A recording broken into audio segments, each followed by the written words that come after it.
One man, one mission to rid the world of chronic anxiety once and for all. The anxiety guy, Dennis Simsek, shares his personal transformation from living a life filled with overwhelming worry to becoming a full-fledged positivity machine, a leading authority in generalized anxiety. Dennis gets to the truth of your mental health challenges and sets you on a path to transforming each and every area of your life. Here he is, the one and only, the anxiety guy. Warriors, welcome to episode 182 of the Anxiety Guy podcast. Do you like the new podcast image? Please let me know via email endtheanxiety@gmail.com or comment below on YouTube.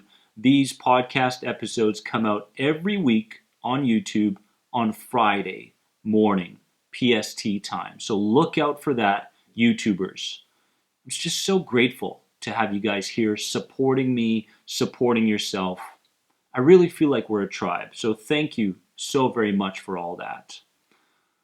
Today, I'd like to go over a particular intuition that I seem to have.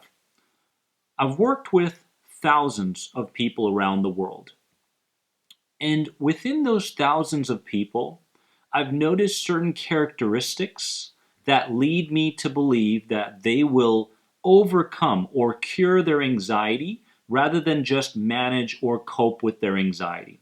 So there has been certain characteristics that we can really pick on and understand as to whether someone will move away from this current persona, identity, and the core beliefs they carry around, or they're going to be led by them.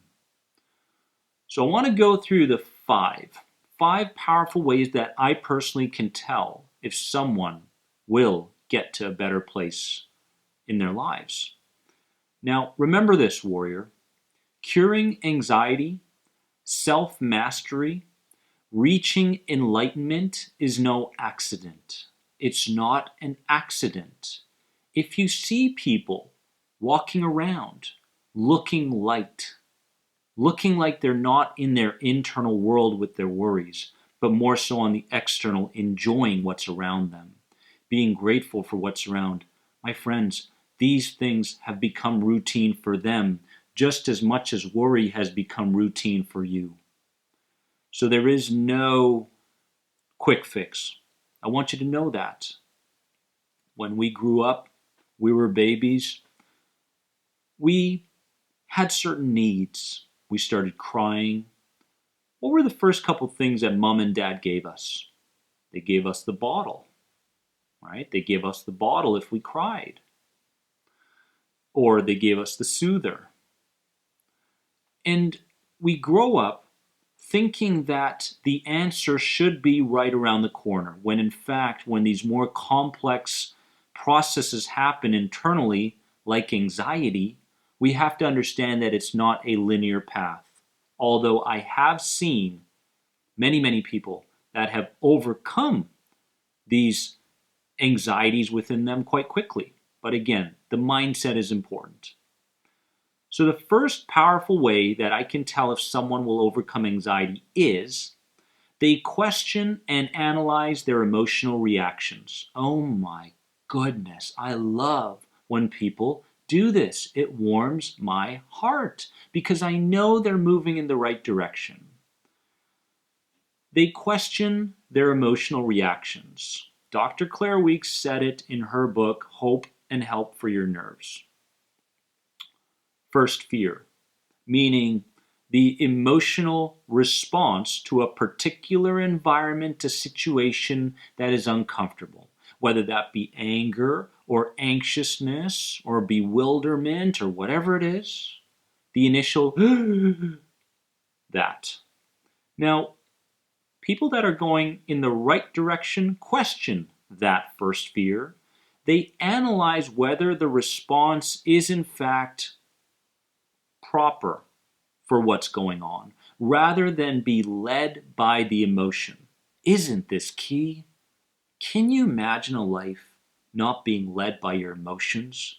Oh my goodness, my friends, that is freedom, where you are not a victim to what you feel. Remember, the conscious mind is still accessible during first fear. The conscious mind is not able to interfere in what's going on as the emotions become more intense. So if someone's going through a panic attack, for example, it is going to be very, very difficult, if not impossible, to counter the ideas that are running in somebody's head because the emotions have snowballed in the wrong direction. So within the first reaction or first fear, the conscious mind is still accessible and you can analyze. Number two is they take the positives from their childhood emotional traumas. Oh my goodness. Two types of people. One, that are victims of the things that occurred to them, and two, the people that grow because of what has happened to them. Which one are you going to be? Are you going to be the victim, relentlessly pursuing this victimhood, this hopeless way of seeing yourself in the world? Is that who you're going to be?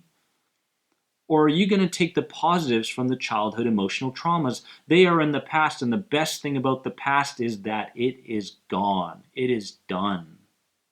So you got to make a choice. Whatever is evil, whatever you view as bad or negative, or whatever happened to you in your life, you must be able to see that from a different angle. If in fact you're going to do this, all right, why you're here. We're not here to cope. We're not here to manage. We're here to be the terminator, right? We're here to terminate anxiety so that when we move forward, we can feel like our interpretations of everything going on are correct rather than delusional. I almost spilled my tea. Number three, they are compassionate with themselves when things don't go their way. You see this. You see this all the time. It didn't go my way. Okay, that's okay, right? I didn't have the moment I was hoping for. I didn't have the day I was hoping for. Tomorrow's a new day. And what does this do? What it does is it continues to condition the subconscious mind as far as the pairings that are going on between what is on the inside and what is on the outside. If you are compassionate to yourself over something that happened, then that thing that happened doesn't need to be anxious next time. You don't have to be intense in your emotional state next time. These are the signals that you're sending to your subconscious mind when you're compassionate. Number four is they don't hang out on anxiety forums dedicated to circling around reassurance seeking, victim mentality, and self-punishment. All right? As much as you and Joe or Judy are having a great time talking about all your crap, right? It's getting you nowhere, absolutely nowhere. And it wasn't until I embraced the uncomfortableness and joined the 1% of forums and groups out there like the Anxiety Guy Facebook page, and began interacting in that environment. It was uncomfortable. It was unfamiliar. And it was the very thing I needed in order to get to where I desired consciously. Take a good look. Number five is they reframe worry. Worry doesn't provide safety, only familiarity. But to the subconscious mind, familiarity is safety, right? Worry leads to the opposite of the conscious mind's desires. Consciously, I desire someone new. I desire to feel something different, a different direction in my life. Until you attach enough pain to worry, you're not going to get out of this cycle. Because right now, unconsciously, you are creating pleasure around worry. When I worry, it's safe. When I worry, I can tell that the different aspects of my life are proceeding in the way I'd like it to. False. Those things are happening in your life because you're committed, disciplined, people like you, you're lighthearted, you're compassionate, you're caring. It is not because of worry that you are successful in different aspects of your life. So please begin detaching from this pleasure that you have around worry. Okay? And again, it's not conscious, it's unconscious. Build up the pain around worry. Where is it taking you? Who is it creating within you? Now you're moving in the right direction.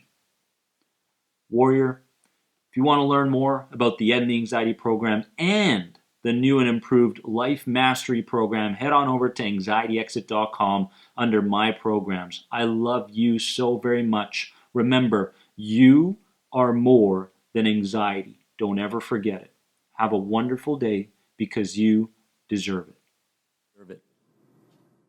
Thanks for being an important part of the Anxiety Guy podcast community. If you enjoyed this podcast, please leave a positive rate and review. If you're searching for further support on your road to recovery from anxiety, head over to anxietyexit.com and take part in the powerful End the Anxiety program based around the CBT model. If you're searching for a more one-on-one approach, you can sign up now for personal coaching sessions with Dennis via Skype. Remember, you are more than anxiety. See you in the next episode.